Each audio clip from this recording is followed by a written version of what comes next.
এখন সকালের বাজে 5:30। আমরা যেতে চলেছি মায়াপুর। আমাদের বাইক পুরো রেডি হয়ে গেছে। বাইকটা একটু ক্যাজুয়াল আছে, বাট আমরা এই বাইকেই পুরো মায়াপুর ভ্রমণ করব। কেমন কি রাস্তার কন্ডিশন আছে NH-12-এ আমরা সব এই ভিডিওতে ডিসকাস করব। চলো শুরু করা যাক। এটা আমাদের হলো প্রথম রাইড, আর প্রথম সব থেকে দূরে যাচ্ছি আমরা।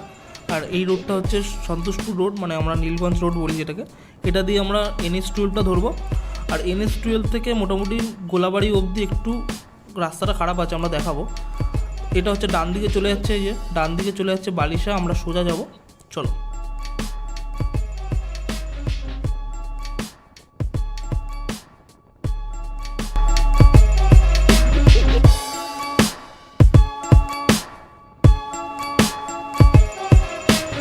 পৌঁছে গেছি সন্তোষপুর। এখান থেকে NH-12টা ধরবো। আর বাদিকে হচ্ছে আমাদের বারাসাত, আর আমরা যাবো ডান দিকে। আর ডান দিকে এখান থেকে মোটামুটি 15 থেকে 20 কিলোমিটার মতন রাস্তাটা খুবই খারাপ আছে, তোমরা দেখতে পারবে। তারপর আমাদের যেই হাইওয়ে চলে আসবে, আমরা একদম 70-80, আমার বাইকে 70-80, কোনো অসুবিধা হবে না। তত স্পিডে চালাবো, তাড়াতাড়ি পৌঁছে যাবো আশা করি।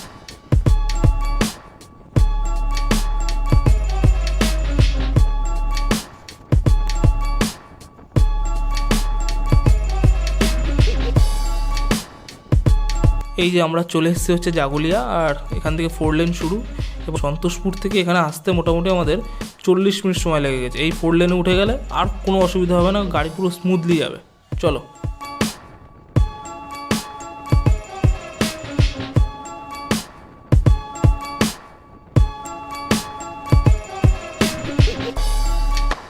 মোটামুটি 1.5 ঘন্টার মতন বাইক চালানোর পর আমরা একটা চায়ের দোকানে আসি। আর এখানে এসে 2 কাপ চা খাই দুজনে, কারণ আমরা সকালবেলা দুজনে কেউ খেয়ে আসিনি। আর পিঠটাও একটু ব্যথা করছিলো 1.5 ঘন্টা বাইক চালানোর জন্য। তা এখানে একটু মোটামুটি 15 থেকে 20 মিনিট মতন বিশ্রাম নিই। তারপর আবার রওনা দিই মায়াপুরের উদ্দেশ্যে। এখান থেকে আর 1 ঘন্টা কি 1.5 ঘন্টাও লাগবে না মায়াপুর। সো চলো আবার শুরু করা যাক জার্নি।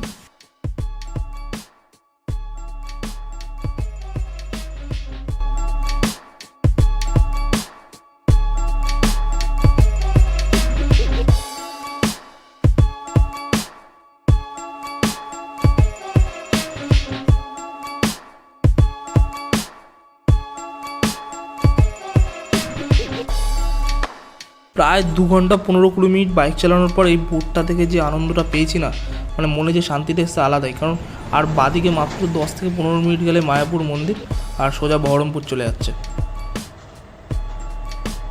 এই জায়গাটা চূড়ান্ত সুন্দর লাগছিলো, মানে কতটা সুন্দর লাগছিলো যে সামনে মায়াপুরের চূড়া দেখা যাচ্ছে, আর আমরা বাইক চালাচ্ছি। আর এইটা মোটামুটি 5-6 মিনিট ধরে দেখতেই পাচ্ছিলাম। খুব ভালো লাগছিলো জায়গাটা।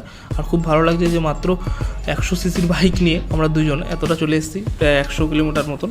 এই প্রথম, খুবই ভালো লাগছিলো এইসব। চলো এবার মন্দিরে আমরা ঢুকবো। এই যে এটা হলো মন্দিরের একদম 1 নম্বর গেট, যেখান থেকে আমরা ঢুকবো। এই ঢুকেই দেখতে পারবো হচ্ছে বিশাল মন্দির, যেটা বিগত কয়েক বছর ধরে তৈরি হয়ে যাচ্ছে। আমি জানি না কবে শেষ হবে। আর ঢুকে যে কাজটা করেছিলাম আমরা, সেটা হচ্ছে এই যে দেখতে পাচ্ছেন ভিড় জমা রয়েছে, এখান থেকে হচ্ছে আমরা গদা ভবনের টিকিটটা কেটে নিয়েছিলাম, যার প্রাইস ছিল মোটামুটি 80 টাকা। যেটা সবথেকে ভালো খাবার, যারা বলছিল যে ভালো ওটাই, তার এটা নিয়েছিলাম, যেটার প্রাইস পড়েছিল 80 টাকা করে পার টিকিট।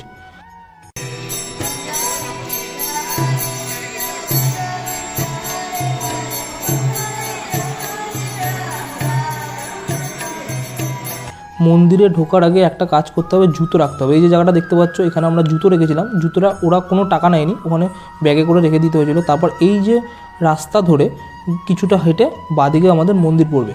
আর এই রাস্তার দেখো ডান দিকে অনেক বড় বড় বিল্ডিং, এগুলো কিন্তু মন্দির না, এগুলো হচ্ছে স্টে, মানে থাকার গেস্ট হাউস বলতে পারো। এটার জন্য হয়তো অনলাইনে বুক করতে হয়। আমরা যেহেতু থাকবো না, তার জন্য আমরা কোনো বুক করিনি, আমরা একদিনেই চলে আসবো। আর এই লাইনটা যেটা দেখছো, এটা হচ্ছে গদা ভবনের খাওয়ার লাইন। দেখতে পাচ্ছ কত লোক। প্রসাদটা খুবই সুস্বাদু ছিল। আর প্রসাদ যত যাচাই ছিল, কিন্তু পায়েস আর হচ্ছে এই ভাজাটা আর নেওয়া যাবে না, ভাত ডাল তারপর হলো এইগুলো যাচাই ছিল। কিন্তু এখানে প্রচণ্ড পরিমাণে সিটিং ক্যাপাসিটি ছিল, মানে 100 জন টেবিলে বসতে পারো। আবার টেবিলে যদি জায়গা না থাকে, এই যে এর নিচে বসার জায়গা করা রয়েছে, অনেকজন একসাথে বসতে পারে, কয়েক হাজার জন একসাথে বসতে পারে, তার জন্য কোনো টেনশন নেই লাইন দেখে। খুব ভালো ছিল খাবারটা। এবার খাওয়া দাওয়ার পরে আমরা একটুখানি রেস্ট নিয়েছিলাম, কারণ এরপর আমরা নবদ্বীপে যাওয়ার জন্য বেরোতে হবে। তা এই নবদ্বীপে যাওয়ার জন্য আমরা বেরোচ্ছি।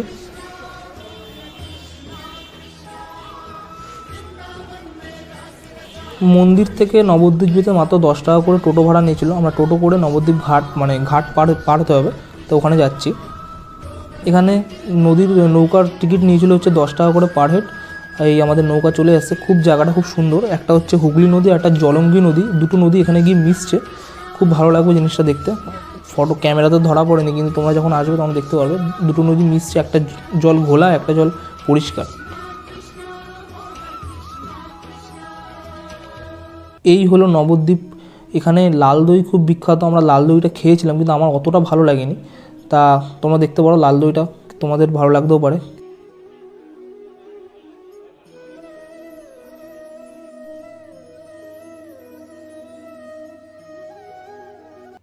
আমাদের বাড়ি পৌঁছাতে হবে বলে আমরা তাড়াতাড়ি বেরিয়ে গেছিলাম। আর রাতের বেলায় NH-12টা যা লাগছিল না, মানে পুরো একদম পুজোতে এসেছি, এত সুন্দর চারিদিকে লাইট জ্বলছে, দারুণ লাগছিলো রাতের বেলা গাড়ি চালিয়ে। আর রাতের বেলা কিন্তু অনেক বড় বড় ট্রাক যাচ্ছিলো, তার জন্য খুব আস্তে বেশি জোরে গাড়ি চালায়নি, তার জন্য যেতে অন্তত 3 ঘন্টা লেগে গেছিলো বাড়ি পৌঁছাতে। তা রাতের বেলার ভিউটা আরও বেশি ভালো ছিল সকালবেলার থেকে। চলো ভিডিওটা এই অবধি, যদি ভালো লেগে থাকলে সাবস্ক্রাইব করে দিও, লাইক করে দিও। বাই।